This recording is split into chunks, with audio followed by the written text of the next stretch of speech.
So the talk was really going to be looking at what do we need in terms of group relations in our digital age.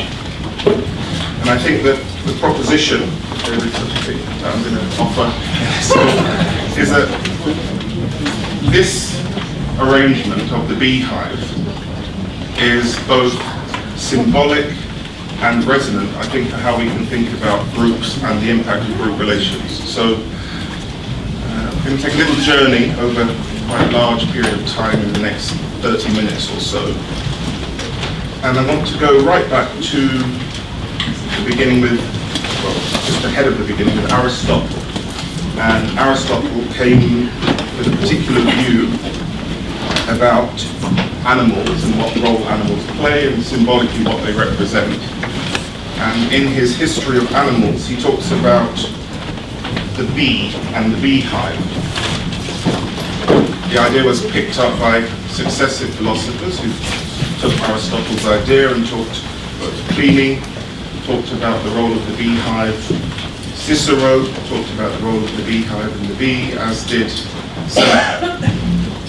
And what all of these philosophers were doing in their role was to look at how we support and develop and understand the role of leadership and what leadership means for the time as it was then. And often, the leadership model people were working with was the role of a monarchy. So the ideas of authority being invested from the divine, transmitted to the human, taking form in the human person occupying the role of king. And so this myth, this, as Manny was talking about in the proposition around myths and stories, this grand narrative of the role of the beehive and the bee was really instrumental in shaping Western thought when we think about what leadership is and the context in which leadership takes place. Now, the way that they narrated the beehive, they said that the hive is a thing, it lives as a colony, all these people have specific roles, and they are headed by the largest of them all, the king.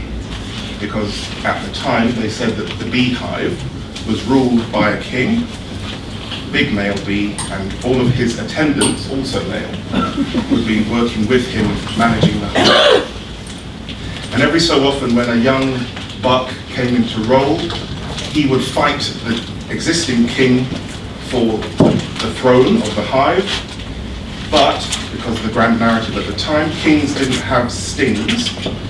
So a king being a benign, beneficent force coming from the divine, he would leave the hive and take his attendants with him. So this narrative was created for us to think about the role and the legitimacy of people having and working with authority. Contemporary science now tells us actually that's all completely nonsense. Hives are run by a queen, and the queen is the largest of them all, and she has a big old stink, she'll kill anything that comes in its way. And the majority of the workers in the hive are in fact female. So there's a colony is about 50,000, 500,000 bees, of which there's maybe 15 or 150,000 are male, all the rest are female. And they've got a very clear delineation of roles and tasks. So the queen is made from a larva just like any other. You know, the queen gives birth to lots of eggs, and they put them in these little holes and they feed them. But what creates the queen is that she lives in a slightly bigger cell than all the others. And rather than just being fed on the standard honeydew that they collect, there's a group of bees who are feeders. I like feeders. And what they do is they bring the cream of the pollen, which they call the royal jelly, and they feed the queen larva. So she's created as the queen by the products of the context in which she's being raised. So when Manny talked about the holding environment or the containing environment, we have an example from the hive that it's the material that you feed on creates the capacity for leadership. And so that's my first offering about how we can think about group relations, is that how we raise and feed our leaders gives us an opportunity to think about how they could develop in the context in which we put them. And arguably one of the best contexts for learning and raising leaders is in a group relations type environment, either as a conference proper or an environment that's using group relations methodology to develop how we think about leadership. But for me, the big thing is not really leadership. I think we've had too much leadership. It goes back to this narrative with the Dukes and Western philosophies. It's always rooted in how do we get the link from the individual divinity to the great beyond. And we neglect really trying to understand what does it mean and how do we find and take followership. So when you're looking within a hive, there's only one queen, everybody else is following something. But what are they following? What we know from beekeepers is that there is a cycle of growth that bees go through. And wherever they are on that cycle, they have a particular role. And so they go from being the ones who just clean and polish to make sure that all the hexagonal cells are beautifully made with the wax. There are others whose job is just to fan the whole place and keep it cool. There are the ones who are bringing in the food. There are the ones who are cleaning the hive. And of course you've got the drones who are the only men in the system, and their job is to go out and fight. And if it gets really bad and times are hard and they can't get to the resources, then the drones get kicked out to die. So we can learn a lot about the movement and the understanding of how you find your role in your system, how you take up your role in the system, and what's the impact of your relationship or relatedness to the role that is of the authority, queen, king. So that's an area I think we can think a lot more about. And in particular, there's one more thing around followership, and it's that we're all then, if we find our roles as followers, accountable. So what does all that beehives, how Aristotle have to do with the digital age again? That's a connect. Well, I think now more than ever, in the digital age, anybody who's got Facebook, show of hands? Anybody on Facebook? Anybody on LinkedIn? Okay, just those two. And what we're doing on LinkedIn and Facebook all the time is we're following. You're following, you're liking, you're joining into something. Does that act of liking or following legitimate the thing that you're connecting to? The idea that you're plugging yourself into? I'm not so sure, but language at a sub-threshold that we're all in is one of followership. So I'd like to explore a bit more about why we need group relations now more than ever. Because when we go digital, and assuming I'm still going to be alive in 2038, not necessarily in this role, there is something for us to think about. How do the impacts that are being generated by the birth and the speed of technology racing through our society, how do we find ourselves as human beings in bodies, operating and interacting with the technology? If you watch people on the tubes, which often I do because I'm an inherent watcher, everybody gets on the train. I live in Hastings, so I travel up, it takes an hour and 50 minutes. And as people get on, they plug in and they're in the system. For the whole hour and 50 minutes, there'll be, I don't know what they're doing after the time they're in. And those who aren't tapping are watching something. And all around, you just watch the room. We have this opportunity to all be together. We're seated in clusters of 4, and we're not interacting at all. But that, I think, gives us a sense of the groupishness of our relationship with technology. We become, as one of our global colleagues talked about, cyborgs. As we move from being humans to being cyborgs, which are people deeply connected and embedded with the technology that inhabits us and that we inhabit, it really throws into sharp relief, what does it mean to be human? So one of the Leicester conferences began a few years ago with the Alice in Wonderland theme. And when the director opened the conference, said, reading from the C.S. Lewis Carroll, "Who are you?" said the caterpillar to Alice. And I think the question for us as we go digital isn't so much who are you, as what are you? So what does it mean to be human? Now this is the Tavistock Institute of Human Relations. But what is a human? And I think as technology unfolds and becomes more embedded, not just ideologically, but physiologically, we will have to ask questions like they do in the Paralympics. This person has now had these blades. Do they have an unfair advantage due to the impact of technology in their capacity to take up roles? So I think we really need to get into what does it mean to be human. And so for me, there's a question that can be found in art, really.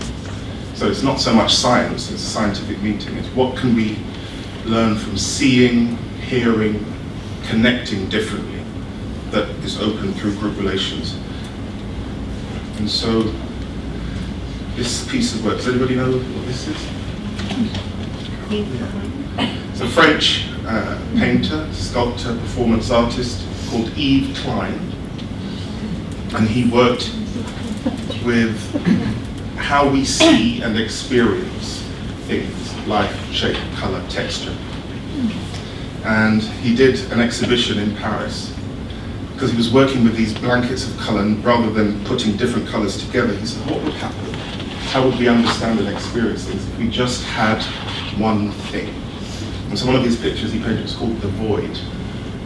And he was interested in psychoanalysis and this kind of contemporary thing for him at the time, back in the late 19th century, 1950, 1970.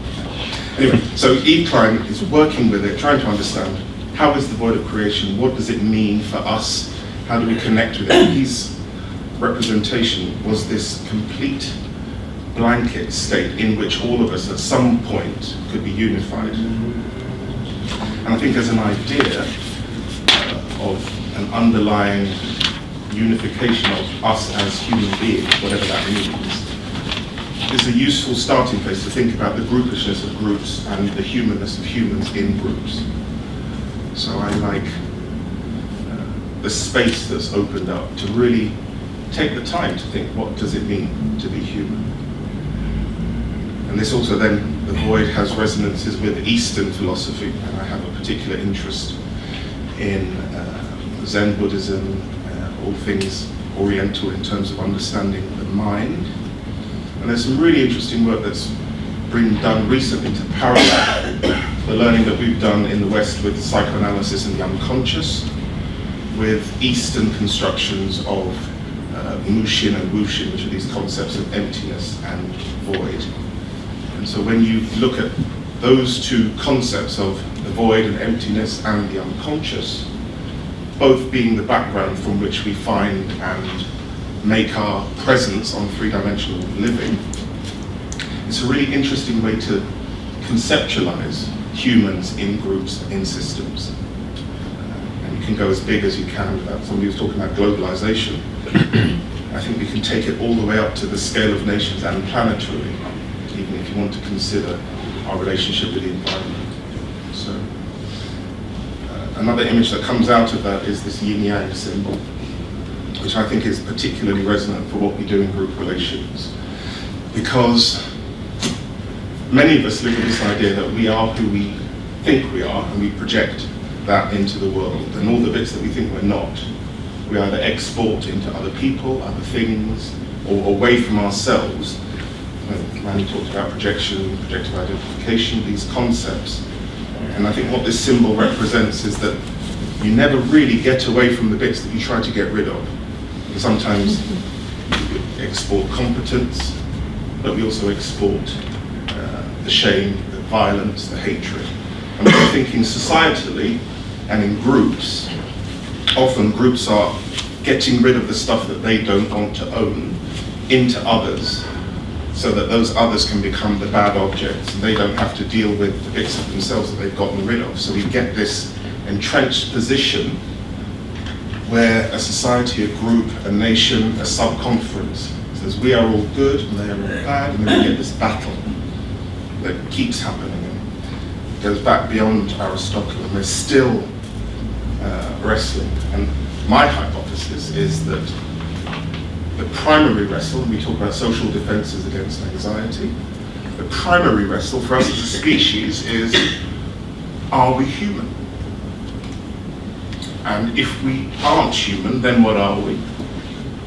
And if we are a certain type of human, then how do we live in that life? And that anxiety, I think we're all avoiding and trying to get away from. And what the Group Relations Conference does is, it gives you the opportunity to really experience the anxiety that comes with facing what you might not want to face. And often it can look like this. And so it's an encapsulation of what's going on inside often when we're in groups and systems, when we realize that the things we've exported actually belong to us.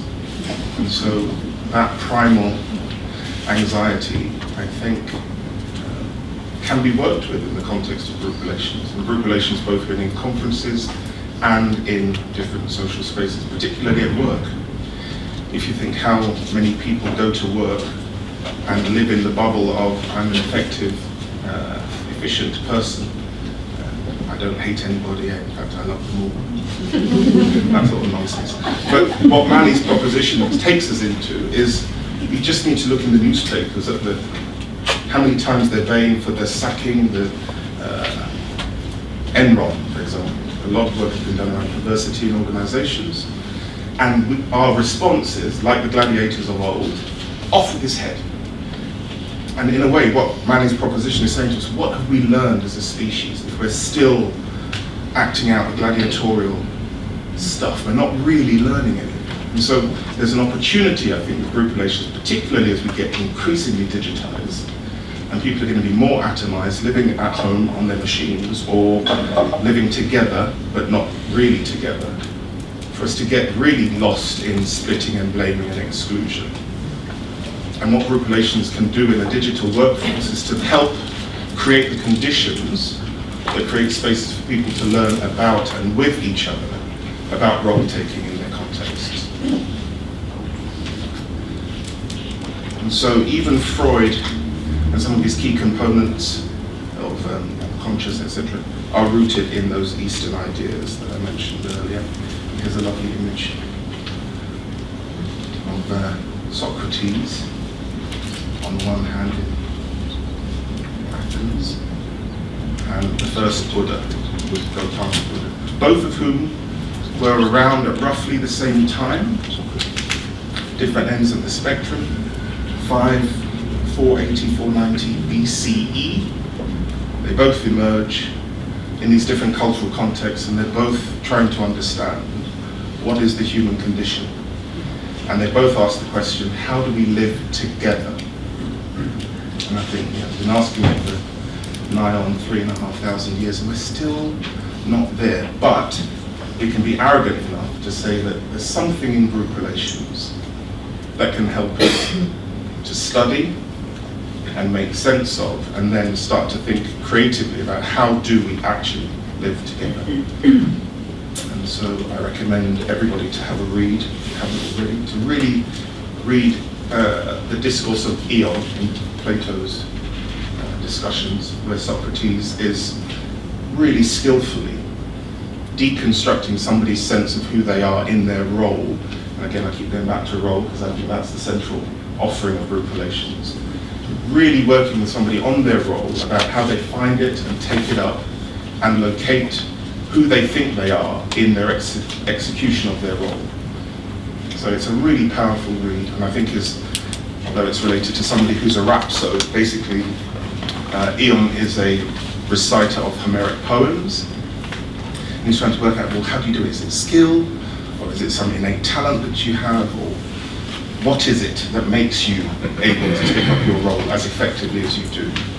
And I think that's a question that we can bring and work with people in the digital age to really understand, how do you interface with the machinery and pay attention to the boundary of your humanness and the machineness of the system, so that you don't become some oceanic oneness cyborg with the technology, but actually you find your humanness in the systems that you're working in and with. So I think group relations can provide the space for that. And it also is like a little homage to pairing, the basic social pairing. Another beautiful pair is Melanie Klein and Freud. And I think Freud was a master, actually. We talk a lot about his pessimism when looking at the human condition. And I think on one level, he was right to be pessimistic, because history has told us we just can't get it. And so no matter how adroit we get with understanding unconscious forces, chances are we're going to replicate the same old stuff of yesterday. And each of us is complicit in that because we're not getting it. And I think, so Freud was right, I think, to be a bit hopeless. But within the hopelessness, we can have an opportunity to discover previously hidden things and to add a little richness and texture to life. I'm not saying that we have a panacea. Want some water? Yeah, I'm not saying that group relations is a panacea and can solve everything, but it can certainly provide us with some space to think about what it's possible to do, what it's possible to transform in yourself and in the systems of which you're a part. So I think it calls really for a little humility. And I think anybody taking up a consultant role or a director role in a group relations conference knows you only have so much that you can do. As Melanie said, Proposition 8 tells you that no matter what your intentions or how you're doing it, you're going to be filled with the exploitations that are coming from staff and members to you in role because of what you represent in terms of a container for some of those things. Wilfred Bion, I think, I paired him with the cosmos because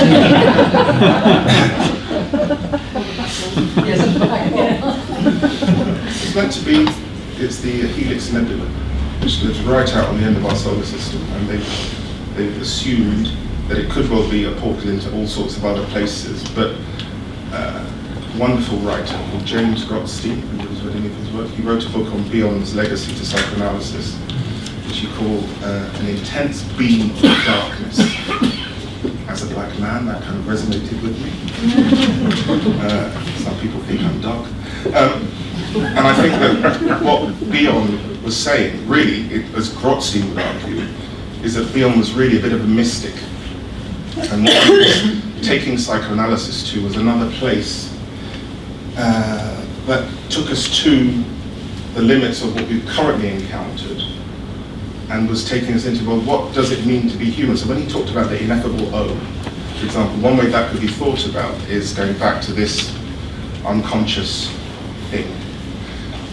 And that it's a way for us to experience ourselves in role, so that if you can really enter that place of the intensity of the darkness, which is without form, back to the void, you create a space in which somebody can be present in all of their potentiality. So you're not shutting them down to say, well, you're a woman and that means you must that, or you're disabled and that means that. There's a radical openness, which is the without memory or desire, that is often attributed to Bion. That he was actually saying to just be in the totality of your being allows an other to be in the totality of their being and the potentiality of their totality, not just what they appear to be in the moment. But there is a historicity to our constructions of ourselves. So if you've read Foucault, he talks about ideas being located over time, and that who we are as beings is located and constructed over time, and that is a continuous process that's iterated everywhere, a bit like the beehive, where the roles, the power, is located in no one place, no one authority, but it's existent in the system as a whole. And I think often when we're looking at group relations as a construct, we're saying authority resides in the systems and the interaction in and between the systems.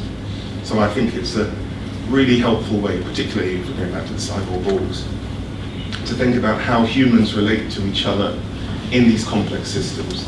that are embedded in technology increasingly, and are also, at the same time, paradoxically embedding us further and further into the ideas of who we are as humans, and particular humans of particular groups, classes, sizes, shapes, and colors. And that intense beam of darkness opens a window for systems to reflect on themselves and their location and how they take it up. And I think that's what group relations brings us, is a methodology to open that door. And right at the very beginning, when it started, I believe it was the first, Eliot spoke about it in the festival talk, if anybody's not seen it yet, do have a look about the orphan, the story of, untold story of being an orphan. She talks about the Tavistock Institute being probably one of the first startups. Everybody's talking about startups now. Well, I think you can also add to that, it was the first startup with the first open source technology. So group relations as a methodology was open source. These guys and ladies created it through debate, discussion, transatlantic exchanges to construct and learn from the best that everybody was doing to come up with a model that could be replicated in various places. And it was unleashed as an open source technology. So just like we have Firefox, Open NeoOffice, all these people, they are now open sourcing code that they're writing things that allow us to use the technology. Group relations as an open source technology, I think, has been unleashed on the planet to help people in wherever they're located to think about authority relations, systems, roles, tasks embedded in the very systems and fabrics of organizations, communities, societies, families that we live in. And it's a way to think about, thinking about being human in our world today. So I think it's open source, it's radical, and it's exciting. And just to go back to a bit more contemporary references, this is one of my favorite films. It's The Matrix. Now, I went to see this film with my older brother, my younger brother, my cousin, and we all came out seeing something completely different. I thought it was a Zen movie about how we transcend the human boundaries of living. Others thought it was a really good tech movie, and I said, no, it's all about karate. So as we were debating this, I got really clear that this film was trying to question the foundations on which we live and how we live. And it speaks to our relationship with technology in a really powerful way, that we either succumb and get lost in the matrix, like Reagan, who just wanted, I can't eat this gluten anymore, get me back into the matrix so I can eat steak and live in a nice house. But the people who joined Neo, unplugging themselves from the matrix, faced, on the one hand, the horror of what had been left behind as a result of humans taking their hands off the wheels of accountability, and chose to stay in and stay conscious in the face of the horrors of the system. And this wonderful scene where Neo's got his hand out and the bullets are coming, where the Oracle says to him, when the time comes, you won't have to fight. So he's like, I can't be the one, how does it work? And this scene comes and they're all trying to kill him, and he's just like, no. And I think that's something that can be developed as a capacity of learning from a group relations conference, is to see it, the projections coming at you to say, well, you're always the angry one, the tired one, the bored one, the one with no competence. And to be able to say, no, I can see that that's a perspective or a projection, but you don't have to take in the bullets. And I think you learn that capacity in group relations, like Neo did, to say, it's not coming in. Or let's hold it and look at how this could serve us or the system that we're working in, of, and through. Another film I think that is really helpful and speaks to our opportunities in group relations is Despicable Me. This, has anybody not seen it? Oh. Okay. Grab some children and take them to see it or watch it at home. It is fantastic. And I think it speaks about, again, this idea of the projected competence, goodness, niceness, or the horrors. And there's a particular character who operates as though he is despicable. There are 3 films in the operation, and he is like a dark lord trying to take power and run everything. And he has these people who work for him. They're not really people, they're these little yellow tablets who speak a strange kind of Hispanic. And they just run around doing whatever he wants them to do. And I think that what this does is it speaks to the dilemma around followership that I was mentioning earlier. That we really need, in this context, to work out how do we, in an enlightened way, find the authority to take up the role, to meet the tasks, to fulfill the purposes in the systems that we belong to, that don't leave us always divesting ourselves of anything and putting it all into the leader upstairs who's going to digest all the projections. Because I think partly in the geopolitical sense, that's what we're doing with leaders like Trump and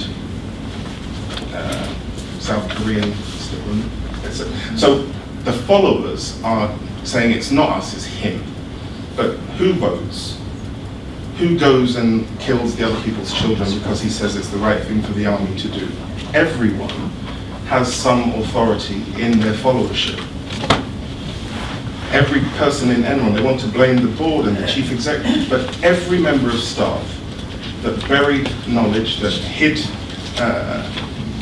figures and facts and operational processes that they knew were corrupt, were complicit. But we continue in our gladiatorial system to just keep baying for the people at the top. And I'm thinking group relations could help us, to help everybody to find and own their accountability for the state that we're in. And we can't blame anybody but ourselves on one level. And we can ask the question which might help systems. Let's not complain about Donald, let's talk about the people who are following him and what they represent for all of us.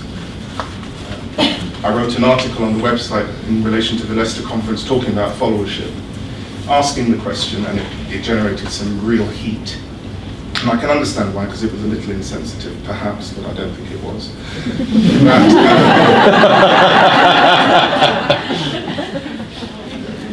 How many people did Hitler put into a gas chamber? It was all those followers who did it. But we continue with a narrative that locates the accountability in him, this one at the top. And I think we need a radical Foucauldian analysis of our systems that allows us to talk about where power is located everywhere and how we all play our role in it. So let's move from minions to find our way as enlightened followers. That means we've got to go back to the void. And what's the void in the context of group relations? It's our open source technology. It's there, it's for everyone, because we're into, as Manny said, sanity on the planet.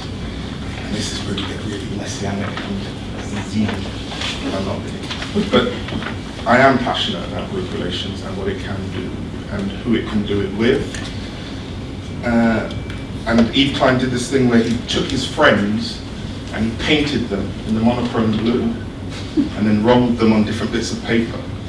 And I think it's a wonderful image or metaphor of what we could be in the group relations community, which is all different sizes, different shapes, different weights, because you can see how some of the heavier bodies, I think that's you, how some of the heavier bodies leave a bigger imprint, or some people's hips are a bit more retracted so they don't press in the same way, but they are all connected by the monochrome blue.